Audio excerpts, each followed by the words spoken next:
अस्सलाम वालेकुम रहमतुल्लाह वबरकातुहू। मेरे प्यारे दोस्तों भैनों ते भरावो, गल तुहानू सुना देना। गल मज़े दी है ते हकीकत ते मबनी है कि सारे कहते ने उच्चा उच्चा उच्चा। उच्ची की चीज़ है ते नीवी चीज़ है। उच्चा होना कुछ भी चीज़ नहीं। असल हकीकत है मजबूत होना। उच्चा होना कोई कमाल नहीं, मजबूत होना कमाल है। ਉਹਦੀ एक मिसाल दे देना। तुसां वेख्या है दरख्त हुंदा वो इतना उच्चा नहीं हुंदा, वो मजबूत हुंदा।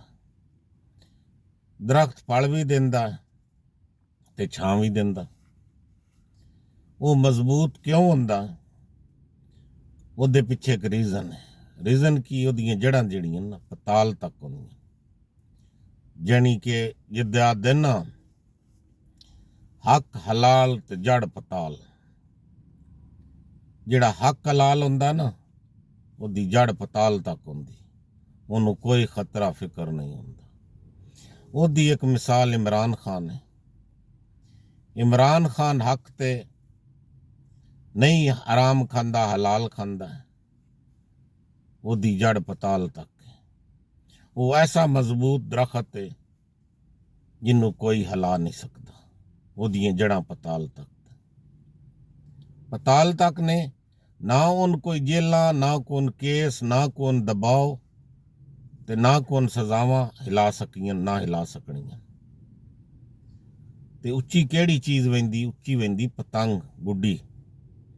ते गुड्डी दे पिछे डोर हुंदी। डोर नूं हिलाण वाला कोई होर हुंदा, चलाण वाला गुड्डी नूं। ਜਿਹੜਾ डोर नूं फड़ के हिलाण वाला हुंदा ਉਹਦੀ मर्जी करे, जिथे मर्जी उच्ची लै जावे, जिथे मर्जी करे सज्जे गिरा देवे या खब्बे गिरा देवे, ते जिस वेले मर्जी गिरा देवे उस डोर नूं, उस गुड्डी नूं। गुड्डी दी ये हकीकत होंदी। साडे मुल्क दे हालात है, जिन्हां दी भी गुड्डी सियासतदानां दी चढ़दी है, ਜਿਹੜੇ ਵੀ उत्ता एक वारी बहिंदे ने ਉਹਦੇ पिछे डोरां हिलाउण वाला कोई होर हुंदा ते ਉਹ जिस वेले मर्जी करे खिचदा डोर नूं थल्ले, गुड्डी नूं थल्ले ढा लैंदा। ते ਉਹਨੂੰ लुट्टण वाले फिर ਜਿਹੜਾ मर्जी लुट लवे गुड्डी नूं, थल्ले गिरी हो। ਇਹ ਤਾਂ हो गई हकीकत है कि इमरान खान के मुकाबले कि उच्चा कोई चीज़ मैंने नहीं रखती, जे मैंने रखती ते जो मैंने चीज़ रखती जिदी जड़ पताल विच हो। ते ओ गल इमरान खान दी जड़ पताल विच। ना कोई उस ते कोई बदनामी जो ला रहे हैं या बयान दे रहे हैं या जो भी किश कर रहे हैं, ये सब कुछ एक झूठ दा पलंदा तैयार किया होया। इहदे कोई सदाकत नहीं। अगर एक बंदे कोई थप्पड़ मारदा है ते थप्पड़ मार के वो फिर 2 साल बाद कहंदा कि मैनूं दर्द होई उस थप्पड़ दी, अज उस मैनूं थप्पड़ मारिया ते दर्द मैनूं अज हुंदी पई। उन फिर चाहिदा वो थप्पड़ अपने मूँह ते फिर दोबारा मार लेना, क्योंकि उन महसूस होवे कि अज दर्द होई।